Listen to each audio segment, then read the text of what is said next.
What are some of the biggest issues facing people in Dearborn right now, by your estimation? Flooding is something that we suffer from when we have heavy storms, and obviously with climate change and acceleration of climate change. So back in 21, the year of the election, actually in the middle of the primary, we had a 7-inch rainstorm in 24 hours. 2/3 of all the homes in Dearborn flooded. Wow. So a little over 20,000 homes had water inside of them. And, so flooding is a big concern. That's a long-term problem, hundreds of millions of dollars to fix, but we're working towards that. Air quality is a big issue. And so in the south end of our city, it's the least affluent, it's the most industrialized. Asthma rates are 2 to 4 times the average in the state of Michigan. And so just by being born in that neighborhood, your likelihood of asthma skyrockets. And so we hold corporate polluters accountable heavily. We've shut down a few, and we go to court often with them. And then just, basic quality of life issues. For me, everything is a public health issue. Whether it's small mom and pop shop thriving, reinvesting in the corridors that haven't been invested in. We just wrapped up a $30 million investment in our park systems. Yeah, I love that. Yeah. I'm a big public parks guy. I love the parks. It's one of my I feel like it's one of the favorite things that one of my daily activities is to go to the public parks in LA, all around Los Angeles. I became a father 30 days before I became mayor. And so to me, that was like a wholly different vantage point of perspective on life. Like, what do you do with your children in Michigan? We don't got Cali weather. So what are you doing in the winter months and what are you doing in the summer months? And, my wife took me around every park across southeast Michigan to basically say, why doesn't Dearborn have parks like this? Or a STEM center like this?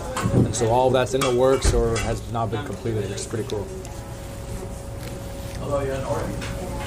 Would you say that's your most lasting impact so far, aside from tackling corporate polluters, is the parks and recreation structure? That one, absolutely.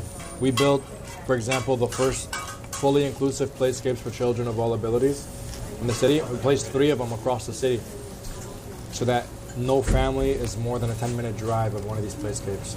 And the goal is to cut that down to 5 minutes, which we'll hopefully do in the next 2 years. So that's big. We had 5 community pools, 3 of which hadn't been remodeled since the 50s and 60s.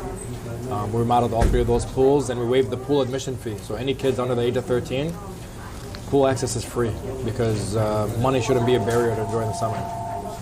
Oh yeah. So doing things like that, I think, has been the greatest impact. We got a library 2 blocks from Tahamas. Had very little foot traffic. Yet there's the only library in the east end of the city, a city where majority of households, English is not the native language spoken inside the home.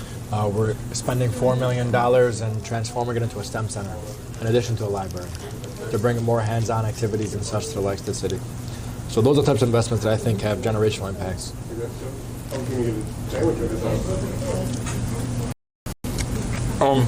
When you say STEM center, what do you mean, for those of you who might not know? So it's actually STEAM, so science, tech, engineering, arts, and math. And so there will be a lot of hands-on activities. There'll be science labs. We'll have makerspace, where we'll have daily activities programmed by our librarians. You have the playscapes and the like. More than just walking into your traditional library, picking up a book, and having to read silently. It's about interacting with other children, interacting with your parents or your guardians, interacting as a community, especially in having programming that's designed along those skill sets, along those fields.